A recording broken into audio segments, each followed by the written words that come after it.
Hello ज्ञाना जी, सबसे पहले वेलकम टू आवर चैनल। क्या कुछ कहना चाहोगे आप लॉकअप और एकता कपूर को लेके, जो कंट्रोवर्सी आपने बोली है कि आपको इतने महीने तक घर पे बिठाया, उसकी स्टोरी थोड़ी सी अगर आप शॉर्ट में स्टार्ट से बता सकते हो। मैं ये बोलना चाहूँगी कि मैंने इन्हें अप्रोच नहीं किया था। मैं इनके पास काम मांगने नहीं गई थी। इनकी कास्टिंग टीम का मुझे कॉल आया था कि हम लोग एक रियलिटी शो कर रहे हैं जो कि काफ़ी हद तक सिमिलर होगा बिग बॉस जैसा, बट बिग बॉस नहीं है। सो करते हैं। अर्लियर मैं नहीं करना चाहती थी क्योंकि मुझे ऐसा लगा कि कहीं कोई इश्यूज़ ना हो जाएं, बट स्टिल देन इन्होंने मुझसे कहा चलो एक मीटिंग कर लेते हैं। मैं फ़र्स्ट मीटिंग करके आई एंडेम और शाइन इंडिया में, जहाँ पे मेरी काफ़ी लोगों से मुलाकात हुई। जूम कॉल पे मेरी शो के क्रिएटिव हेड से बात हुई। देन दे वर लाइक हम ये शो कर रहे हैं। 2 दिन के बाद मुझे कॉल आया पेमेंट को लेकर के। फाइनली हम लोग एक पॉइंट पे आए कि मैं 1.5 लाख रुपीज़ पर वीक ले रही हूँ। मेरे पास कंफर्मेशन लेटर आ गया, मेरे पास सब कुछ हो गया। उसके बाद मेरी इनके टीम मेंबर से, क्रिएटिव हेड, ईपी, चैनल वाले सबके साथ में जूम कॉल पे बात हुई और वहाँ पे उन लोगों ने मुझसे पूछा आपको पता है हमारे शो की होस्ट कौन है। देन फाइनली मुझे पता चला कि कंगना रनावत ये शो कर रही है। उनका पहला क्वेश्चन कि आपको कोई इशू तो नहीं कंगना कर रही है, क्योंकि देयर वर मैनी आर्टिस्ट जिन्होंने छोड़ दिया ये शो जब उनको पता चला कि कंगना रनावत कर रही है शो। मैंने कहा नहीं नहीं, मुझे कोई इशू नहीं, वो अपना काम करे, मैं अपना काम कर रही हूँ। फिर उसके बाद उन्होंने मुझसे पूछा आपको पता है यहाँ पे आपके सीक्रेट्स रिवील होंगे, जब आपका एलिमिनेशन राउंड आएगा तो हम लोग आपके सीक्रेट्स रिवील करेंगे, आपको अपने आप को बचाने का वही एक तरीका है। फिर आपके पास आपके पॉइंट्स होने चाहिए आर्ग्यू करने के लिए। फिर वही सारी बातें हुई। फिर उसके बाद उन्होंने मुझसे पूछा आपके ब्लड टेस्ट, आपके लास्ट 1 ईयर में जो भी चेकअप्स हैं, आप जो भी मेडिसिन्स लेती हैं, आप अल्कोहल कंजम्पशन करती हैं नहीं करती हैं, आप सिगरेट्स पीती हैं नहीं पीती हैं। तो मैंने बताया मैं सिगरेट्स नहीं पीती हूँ, मेरा अल्कोहल का कोई सीन नहीं है। फिर मैंने सारे मेडिकल रिपोर्ट्स उनको दिए, एंडेमोल का सारा फॉर्म जो आता है वो सारी चीज़ें मैंने उन्हें भेजी। उसके बाद उन्होंने मुझसे डॉक्टर का नंबर लिया, उन्होंने बात की। मैं डायबिटिक हूँ, मैं इंसुलिन डिपेंडेंट हूँ, तो मेरे उन्होंने इंसुलिन के नाम, मैंने 1.5-2 महीने की अगली शॉपिंग कर ली दवाइयों की। फिर उन्होंने उसके बाद मुझे सबअर्बन भेजा जहाँ पे वो सारे टेस्ट करते हैं, सारे ब्लड टेस्ट वो करवाए। उसके बाद इनके साइकेट्रिस्ट के साथ में 2 से ढाई घंटे का सेशन था, वो हुआ, वो इंटरेक्शन किया पूरी तरह से प्रॉपर। फिर उसके बाद इनके क्रिएटिव हेड वगैरह सबके साथ फिर से 2 से ढाई घंटे का सेशन हुआ। फिर उसके बाद बैक टू बैक चल रहा है, बैक टू बैक चल रहा है। फिर कोशा के साथ में मैं कंटिन्यूसली टच में हूँ, रिदांश के टच में कंटिन्यूसली हूँ, सबसे बातें चल रही, सारी चीज़ें हो रही हैं धीरे धीरे। हाँ, फिर एक दिन एक पॉइंट पे आते हैं कि now you should start shopping. मैंने कहा चलो ठीक है। तो उनकी एक बड़ी लंबी चौड़ी सी लिस्ट आई जहाँ पे it was written very clearly कि आपको ऐसे बैग कैरी करने हैं, उस पर कोई ब्रांड नहीं होना चाहिए, कोई लोगो नहीं होना चाहिए, कोई प्रिंट नहीं होनी चाहिए, कोई फेमस कार्टून नहीं होना चाहिए, कोई रिलीजियस कैरेक्टर नहीं होना चाहिए। पूरी की पूरी शॉपिंग बदलनी पड़ गई, पूरे सामान चेंज करने पड़ गए। 2 से ढाई लाख की सिर्फ शॉपिंग हुई। मैं ये अमाउंट इसलिए मेंशन कर रही हूँ, बहुत छोटा पैसा है, ऐसा नहीं कि बहुत बड़ा है, बट जिस सिचुएशन में मैं अभी हूँ, क्योंकि मैंने 1 साल से कोई काम नहीं किया, तो मेरे लिए मैटर करता है। अगर आपको मुझे शो में नहीं लेना था तो आपको मुझसे इतने फालतू के खर्चे नहीं करवाने थे।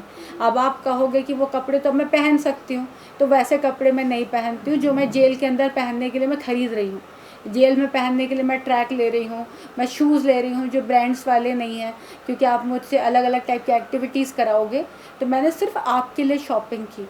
उसके बाद मैं आप लोगों से बार बार पूछ रही हूँ कि क्या मैं कोई दूसरा शो पकड़ लूँ। आप लोग अरे नहीं नहीं नहीं, आप कैसे शो कर सकती हैं, आप बालाजी का शो कर रही हैं। अगर आप कोई दूसरा काम करेंगी और वो रिलीज़ हो गया तो उनको सारी टीआरपी मिल जाएगी, उनको सारा बेनिफिट मिल जाएगा, आपने मुझे शो नहीं करने दिया। देन आप तो कॉन्ट्रैक्ट में हो, आपकी डेट तक क्लियर नहीं होती। आप मुझे 28 से क्वारंटीन में भेजने वाले थे और 18 को आप मुझे फ़ोन करके बोलते हैं कि हम लोग फर्स्ट वीक में एंटर नहीं हो रहे हैं। 28 को हम लोग कालिया मैदान फिल्म सिटी में जाकर आपके पोस्टर शूट कर रहे हैं, आपके टीज़र शूट कर रहे हैं, आपके ट्रेलर शूट कर रहे हैं, आपके बाइट शूट कर रहे हैं, आपका कोई प्लान नहीं। आपको मैं पूछती हूँ मैं कब जा रही हूँ, आप कहते हैं आप अगले हफ्ते जा रहे हैं। मैं अगले हफ्ते पूछती हूँ, आप अगले हफ्ते जा रहे हैं। आपका कोई सेटअप नहीं है, आप कुछ नहीं बताते हो। और फिर अगर कोई स्टैंड लेता है तो आप लोग कहते हो आर्टिस्ट गलत बोल रहा है, वो कंट्रोवर्सी कर रहा है। क्यों ना आर्टिस्ट स्टैंड ले। सो मैम आपका रिएक्शन कैसा था कि आपको जब पता चला कि कंगना मैम इस शो की होस्ट है? अर्लियर मुझे जेन्युइनली बताऊँ थोड़ा सा डर लगा था, थोड़ा सा। और वो डर इसलिए लगा था क्योंकि कंगना की जो आइडियोलॉजी है और जो मेरी है वो काफ़ी हद तक अलग है। जिस तरीके से वो चीज़ों को देखती है मैं नहीं देखती हूँ। हर किसी के अपने अपने पॉइंट ऑफ व्यू होते हैं, मेरे अपने हैं। So I am no one to say कि शी इज़ रॉन्ग और कुछ भी, बट चीज़ें बदल जाती हैं। और जब कहा जाता है ना कि कंगना होस्ट है, एकता कपूर का शो है एंड आपको सीक्रेट्स रिवील करने हैं, तो वहाँ पे थोड़ी सी घबराहट होती है। But then I was like कोई बात नहीं यार, वो अपना काम करे, मैं अपना काम कर रही हूँ, क्या फ़र्क पड़ता है।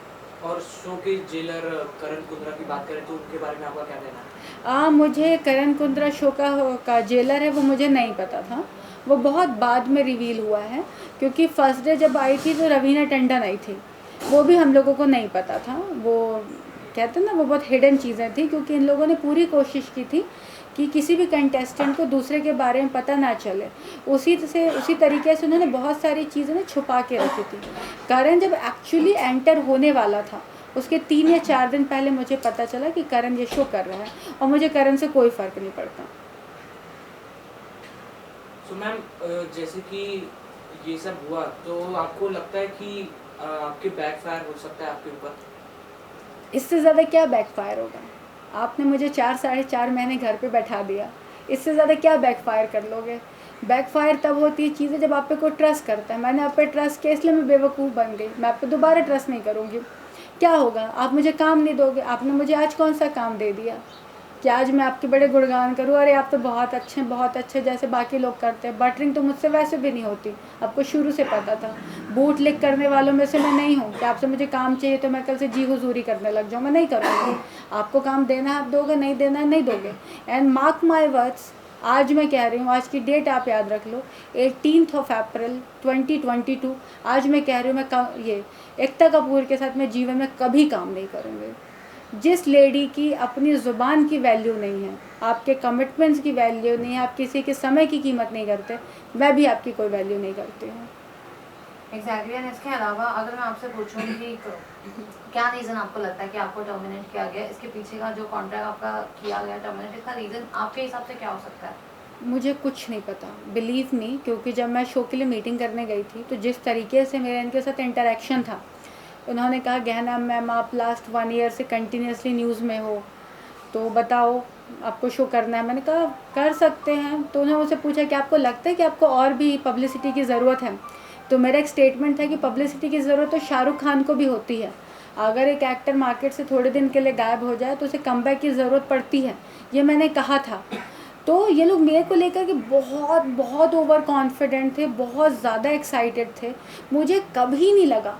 और ये जो वाइल्ड कार्ड वाली एंट्री है जो मुझे 18 को पता चली, 18 मार्च को, वो भी मेरे लिए शॉकिंग था, क्योंकि मैं मेन कंटेस्टेंट की तरह जा रही थी। I was one of the 16।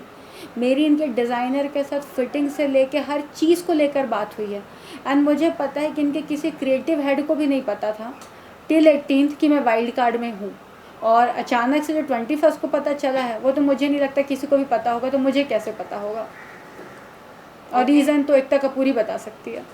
तो मैम आपने घर आप 3.5 महीने बैठे थे, तो आपने इसके ऊपर कोई जो है कंप्लेंट रजिस्टर की क्यों नहीं, और कुछ फाइल क्यों नहीं किया उनके अगेंस्ट?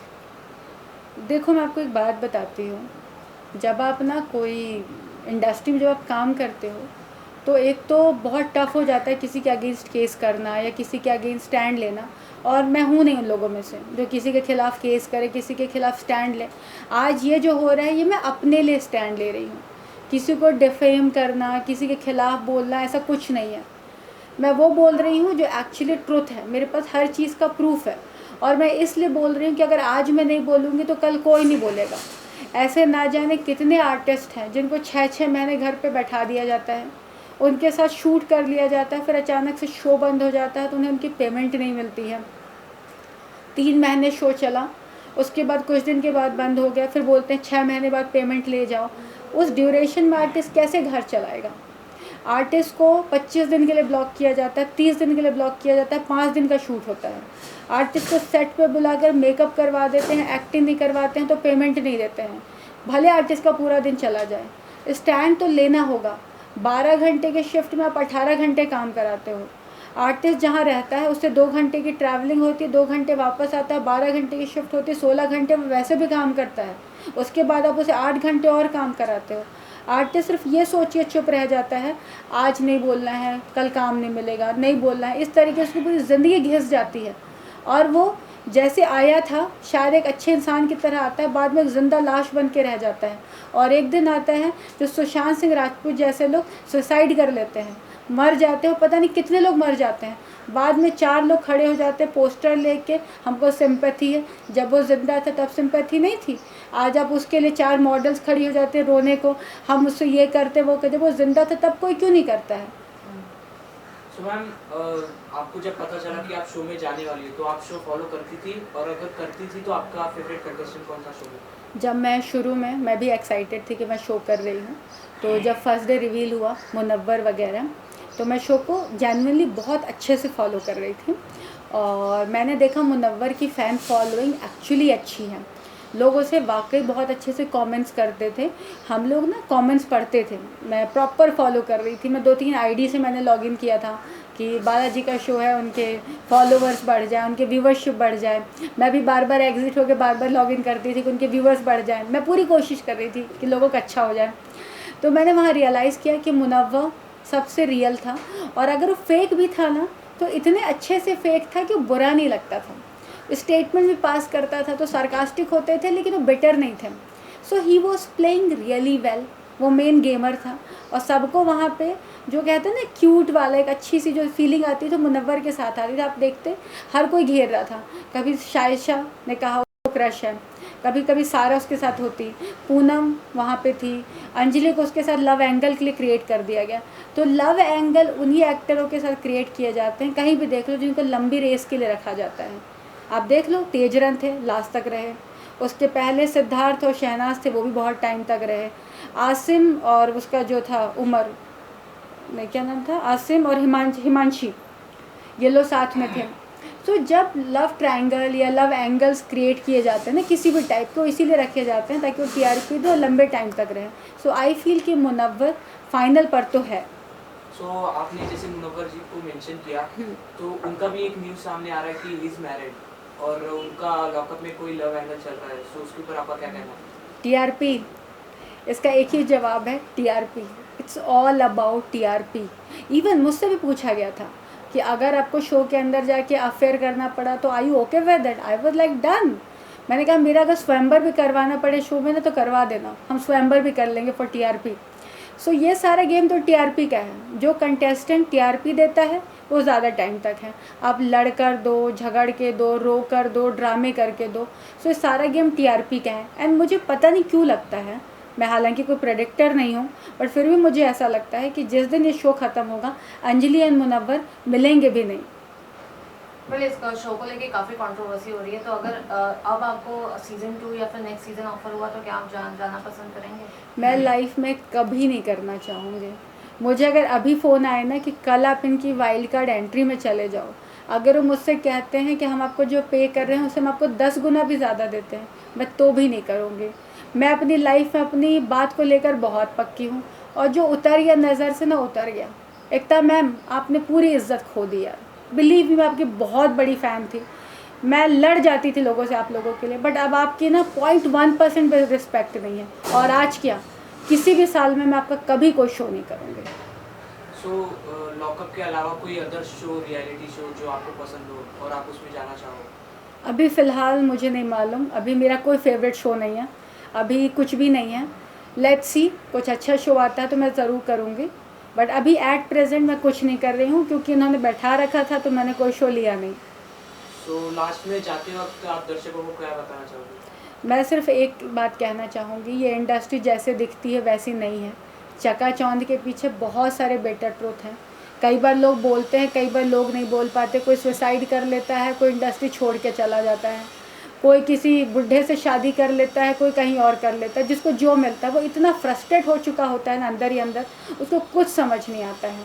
तो जब आप कोई भी एक स्टेटमेंट पास करते हैं ना कि वो न्यूज़ में आने के लिए कर रहा है या इसके लिए कर रहा है, आपको समझना पड़ेगा कि वो एक्चुअली किस पेन से गुजर रहा है। अगर मैं आपका एक दिन बैठा लूँ, जो लोग कह रहे थे लॉकडाउन में हमारी 1 महीने की सैलरी नहीं आई, सैलरी नहीं आई, सैलरी कट है, मुझे तो 4 साढ़े 4 महीने बैठा के रखा गया, कुछ काम नहीं करने दिया गया, तो मैं क्यों ना बोलूँ।